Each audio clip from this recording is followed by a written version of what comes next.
Good morning, everyone. This morning we are going to talk about the kind of companies. These are high-fi, very advanced, very prominent, defining companies. These companies are known as blue chip companies. This phrase was coined in 1923 by a stockbroker named Oliver Gingold. He was Wall Street stockbroker. He actually coined this phrase for those companies of which the share was sold for about 200 US dollars per share in 1923.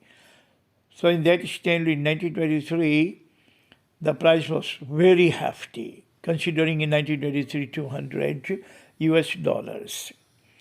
So all those companies of which the shares were sold about 200 US dollars per share, this Oliver Gingold used to call those companies blue chip companies.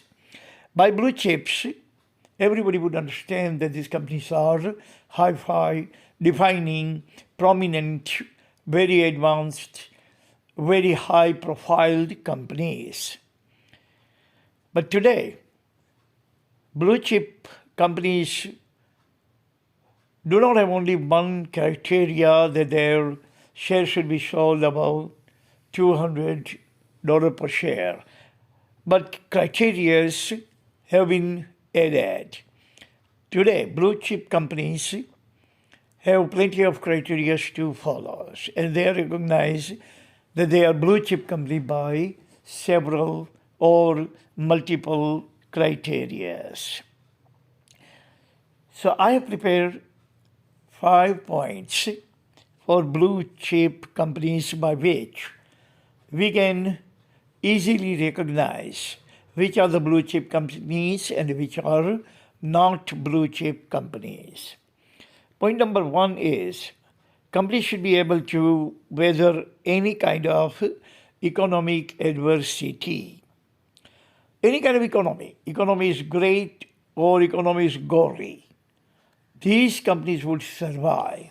Companies like Tata, Reliance, Birla, Bajaj, Ford, Chrysler, Toyota, these are the companies which can survive even in the depression or the worst depression. For example, the COVID. Lots of companies are closed. Lots of businesses have gone belly up. But those companies which are known as blue chip companies will not suffer even a dent. They will weather, they will survive, they will be able to fight back with any kind of adverse economic condition. They are not going to sink. They are not going to throw in the towel. They are not going to suffer any kind of last sufferance. They are not going to raise their hands and cow down to any kind of adversities in the economic arena. Point number 2 is sound financial performance of the company.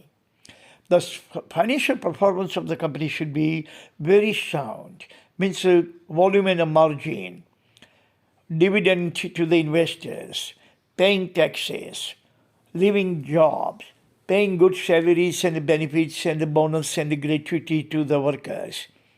These kinds of companies are considered blue chip companies because their financial performance is very sound, state of the art, cutting edge. They are making hefty profit, supernormal profit they are making by serving the society, pandering the need of the society, by CSR, corporate social responsibility, by governing the company with the best or cutting edge corporate governance. These kinds of companies are included in blue chip companies. Number 3, they are market leader. They have good standing and better returns to their investors. They are leading companies. Their, their names are buzzing everywhere in every household. Their products are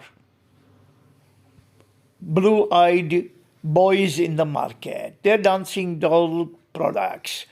They're leading companies which provide very lucrative incentives to the investors, provide very lucrative benefits and outcomes, profits, dividends to the investors. Investors are lining up in the B line to invest in these kinds of companies.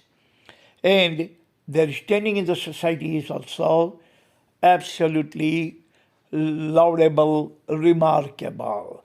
People swear on their name. Consumers are happy. Their name, just a name is enough. Consumers are not going to ask any kind of question about those companies. These are the companies considered in the blue chip companies category. Point number 4 is parameters to identify. Number 1, high turnover. Their turnover is very high. They can earn supernormal profit. They actually meet 4 obligations of every company. First obligation is pandering the needs of the society. Obligation number 2, creating number of jobs, good quality, high paying jobs. Number 3, they pay hefty amount of taxes to govern the nation. And obligation number 4, they prosper the society. So these are the 4 obligations of the companies, and these companies, which are known as blue chip companies, never fail to meet this obligation. Their CSR is also considered to consider this company in the blue chip categories. MBO, management by objective, is one of the categories to consider these companies in the blue chip. Quality jobs. They create lots of job opportunities, living wage job, quality job that the person will be happy to work and the person is going to become prosperous working for these kind of companies. They have product positioning, brand positioning, and location positioning, corporate positioning, all kinds of positionings are there, meaning they are very well known in the global economic arena. Their robust capitalization. They don't have any kind of capital crunch or liquidity crunch or liquidity trap, but their robust capitalization standing is also one of the criteria to include this company in the blue chip company. Point number 5 is citing the example of such blue chip companies which are like Tata, Reliance, ICICI, HDFC, we can say Bell, Apple, Dell, Amazon, Ford, Toyota, Microsoft. These are the few names that come to our mind. But these are not only the blue chip companies. There are 1 lakh MNCs in the world. And all MNCs, all 1 lakh MNCs actually can be included into the definition of blue chip companies. So that is all the time we have today. Thank you very much for listening. See you again tomorrow. God bless everyone on this planet. Amen.